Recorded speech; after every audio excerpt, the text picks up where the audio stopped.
Povím vám příběh svého života. Není to šťastný příběh, ale je poučný. Dobře tedy poslouchejte, protože je to i váš příběh.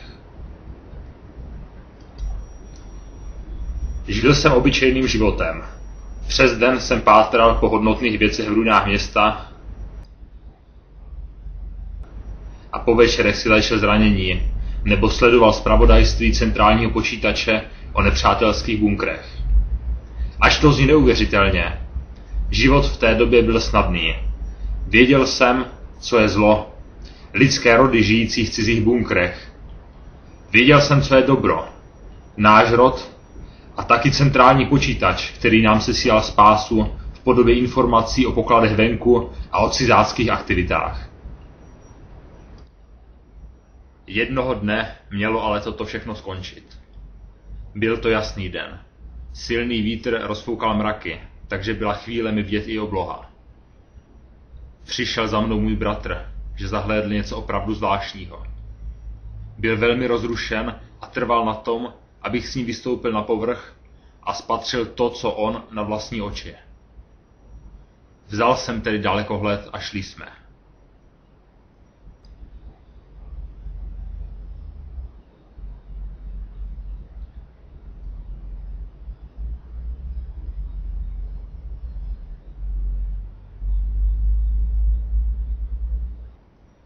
Zanedlouho mi již třesoucí se rukou ukazoval směr tohoto nezvyklého úkazu. Sám si neuvědomil, čeho je svědkem. Já ale hned pochopil. Severně, za okrajem metropole, prosvítaly v mracích zalesněné kopce. Nemohl jsem té noci spát. Že by někde ještě existoval starý svět? Byl jsem si jistý, že to, co jsem viděl, byly stromy, rostliny, co dříve hustě rostly na povrchu.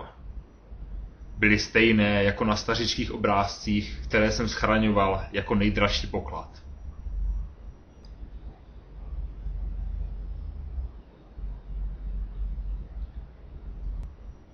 Ráno jsem byl rozhodnut.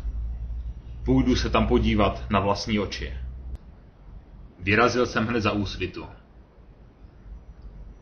Přestože můj ochranný oděv byl výsledkem nejnovějšího výzkumu našeho bunkru, mohl mi poskytnout na povrchu ochranu jen na 8 hodin. Musel jsem tedy spěchat.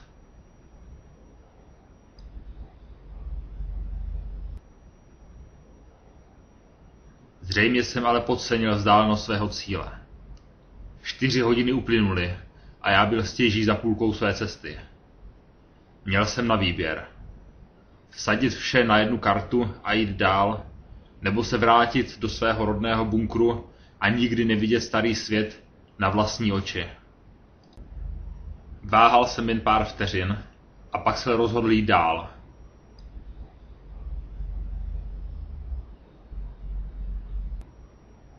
Běžel jsem vyprahlou pustinou několik dalších hodin. Krajina se postupně měnila. Dostal jsem se za hranice metropole a ruiny města vystřídaly vyprahlé pláně. Cítil jsem, že už jsem blízko cíle. Už jsem tam téměř musel být. To, co jsem uviděl potom, mi vzalo dech.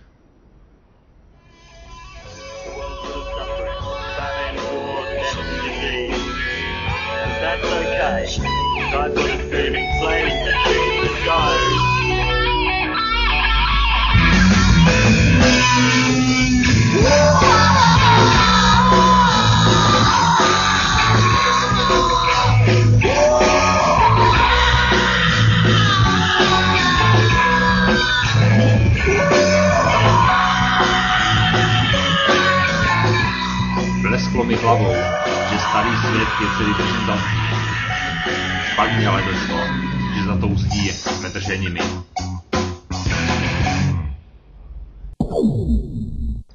Pak jsem již viděl jen záblesk a ztratil vědomí.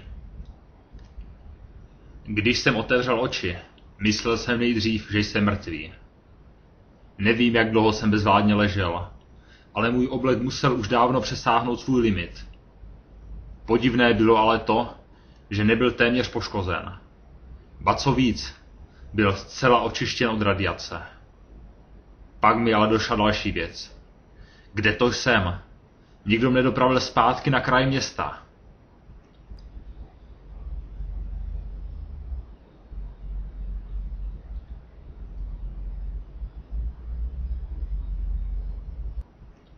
Rozhodl jsem se, že se vrátím do bunkru a řeknu o tom ostatním. Čekalo mne zde ale další strašlivé překvapení. Černorucí mutanti, obyvatelé cizáckého bunkru a naši největší nepřátelé, využili mé nepřítomnosti a napadli náš bunkr. Sami měli velké ztráty, ale bunkr byl zničen a všichni z mého rodu byli mrtví. Přemohl mne vztek. Pozbíral jsem zbraně a vyrazil na zoufalou cestu pomsty. Mutanti nečekali tak rychlý a drtivý zásah. Snadno jsem pronikl do jejich bunkru. Vraždil jsem zde vše živé. Nešetřil ženy či děti. Když jsem dosáhl velicí místnosti, náhle jsem pochopil.